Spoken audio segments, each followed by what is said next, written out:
Hello everyone. ഇന്ന് choco black ഷ്രിമ്പിൻ്റെ ടാങ്കിൽ പോയി നോക്കിയപ്പോഴാണ് ഒരു കാര്യം ശ്രദ്ധയിൽപ്പെട്ടത്. ടാങ്കിൻ്റെ സൈഡിലായിട്ട് എന്തോ ഒന്ന് പറ്റി പിടിച്ച് കിടക്കുന്നുണ്ട്. ജസ്റ്റ് ഒന്ന് ഗൂഗിൾ ചെയ്ത് നോക്കി, സംഭവം ഹൈഡ്രയാണ്. നിങ്ങൾ പലരും കേട്ടിട്ടുണ്ടാവും, അതുപോലെ ചെറിയ ക്ലാസ്സിലൊക്കെ പഠിച്ചിട്ടുണ്ടാവും ഹൈഡ്ര എന്ന് പറയുന്നത് ഇമ്മോർട്ടലാണ്. ഇവയ്ക്ക് മരണമില്ല. ഹൈഡ്ര ഒരു മൾട്ടി സെല്ലുലാർ, അതായത് ബഹുകോശ ജീവിയാണ്. ഹൈഡ്രയുടെ ഒരു കഴിവാണ് റീജനറേഷൻ. നമ്മളൊരു ഹൈഡ്രയെ എത്ര വെട്ടിമുറിച്ച് കഷ്ണങ്ങളാക്കിയാലും അവ ഓരോ പുതിയ ഹൈഡ്രയായി മാറും. ഒരു കഷ്ണത്തിൽ നിന്നും ഒരു മുഴുവൻ ജീവി ഉണ്ടായി വരുന്ന റീജനറേഷനെ ഹോൾ ബോഡി റീജനറേഷൻ എന്നാണ് പറയുന്നത്. ഹൈഡ്രയെ കൂടാതെ ജലജീവികളായിട്ടുള്ള sponges, planaria, star fish, sea cucumber അല്ലെങ്കിൽ കടൽ വെള്ളരികൾക്കും ഈ ഒരു കഴിവുണ്ട്. നമുക്ക് ഹൈഡ്രയെ നഗ്നനേത്രങ്ങൾ കൊണ്ട് കാണാൻ കഴിയും. ഏതാണ്ട് 5 മില്ലിമീറ്റർ നീളം വരുന്ന ഇവ മാംസബുക്കുകളാണ്. ഇവയുടെ ശരീരത്തിൽ കൈകൾക്ക് സമാനമായ ടെൻറ്റക്കിൾസ് ഉണ്ട്. സാധാരണയായി 3 മുതൽ 9 ടെൻറ്റക്കിൾസ് ആണ് കണ്ടുവരാറ്. ഈ ടെൻറ്റക്കിൾസിൻ്റെ ഇടയിലായിട്ടാണ് ഹൈപ്പോസ്റ്റോം എന്ന് പറയുന്ന വായുള്ളത്. ടെൻറ്റക്കിൾസ് യൂസ് ചെയ്ത് ഇരയെ ഇറുക്കി പിടിച്ച് ഒരുതരം വെനം കുത്തിവെച്ചാണ് ഇവ ഭക്ഷണമാക്കുന്നത്.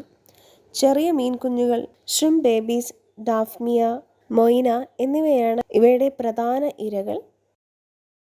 ഹൈഡ്ര റീജനറേഷൻ എടുക്കുന്ന ടൈം 4 മുതൽ 7 ദിവസം വരെയാണ്. 4 മുതൽ 7 ദിവസം കൊണ്ട് ഒരു പുതിയ ഹൈഡ്ര ജനിക്കും. ടെൻറ്റക്കിൾസ് ആണ് മുറിഞ്ഞു പോകുന്നതെങ്കിൽ 1 മണിക്കൂർ കൊണ്ട് മുറിവില്ലാതാവുകയും 30 മുതൽ 32 ഹവേഴ്സ് കൊണ്ട് പതിയെ ടെൻറ്റക്കിൾസ് മുളച്ചു തുടങ്ങും. ഈ ടെൻറ്റക്കിൾസിന് പൂർണ്ണ വളർച്ചയെത്താൻ 72 മണിക്കൂർ എടുക്കും. സെക്ഷൽ അല്ലെങ്കിൽ അസെക്ഷൽ വഴി കുഞ്ഞൻ ഹൈഡ്രകൾ ഉണ്ടാവാറുണ്ട്. ഇവയ്ക്ക് മരണമില്ല. ഏജ് ആകുന്ന സെല്ലെല്ലാം പോയി പുതിയ സെൽസ് വന്നുകൊണ്ടിരിക്കും. മ്യൂക്കസ് എന്ന ദ്രാവകം ഉപയോഗിച്ചാണ് ഇവ ഒരിടത്ത് ഉറച്ചു നിൽക്കുന്നത്. ഇവ സാധാരണ മൂവ് ചെയ്യാറില്ല. പക്ഷേ അത്യാവശ്യം വന്നാൽ ഇവ ഒരു സ്ഥലത്ത് നിന്നും അടുത്ത സ്ഥലത്തേക്ക് ടെൻറ്റക്കിൾസ് യൂസ് ചെയ്ത് സഞ്ചരിക്കാറുണ്ട്. കേരളത്തിലെ കാലാവസ്ഥ ഇവയ്ക്ക് വളരെ അനുയോജ്യമാണ്. അതുകൊണ്ട് തന്നെ നമ്മുടെ ചില അക്വേറിയം ടാങ്കുകളിൽ ഇവരെ കാണാൻ കഴിയും. അപ്പോൾ ഇത്രയാണ് ഹൈഡ്രയെക്കുറിച്ച് പറയാനുള്ളത്. ഇനി നമുക്ക് എങ്ങനെയാണ് ഹൈഡ്ര നമ്മുടെ അക്വേറിയത്തിൽ എത്തുന്നതെന്ന് നോക്കാം. സാധാരണയായി ഹൈഡ്ര ഉള്ള ടാങ്കിലെ പ്ലാന്റ്സോ സാധനങ്ങളോ എടുക്കുമ്പോൾ അതുവഴിയാണ് ഹൈഡ്ര നമ്മുടെ ടാങ്കിൽ എത്തുന്നത്.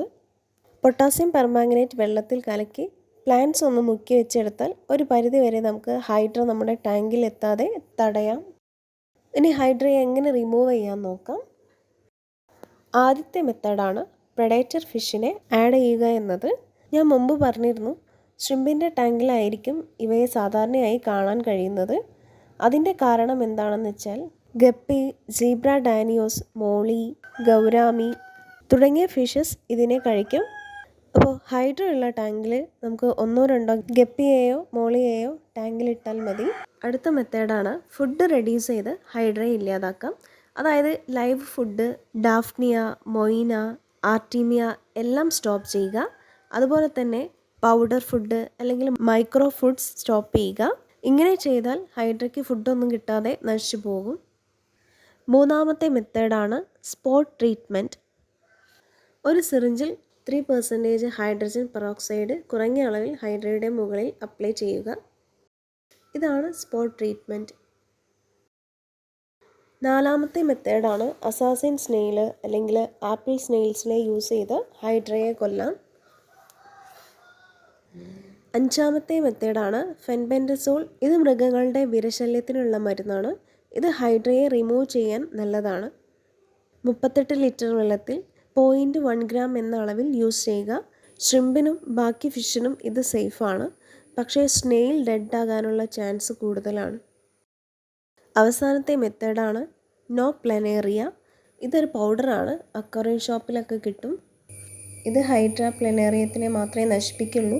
ബാക്കി അക്വേറിയത്തിലെ ഫിഷിനും സ്നെയിൽസിലും ഷ്രിമ്പിനും ഒരു പ്രശ്നം ഉണ്ടാക്കില്ല. നല്ല എഫക്റ്റീവായിട്ടുള്ളൊരു മെത്തേഡാണ്. അപ്പോൾ ഇത്രയേ ഉള്ളൂ.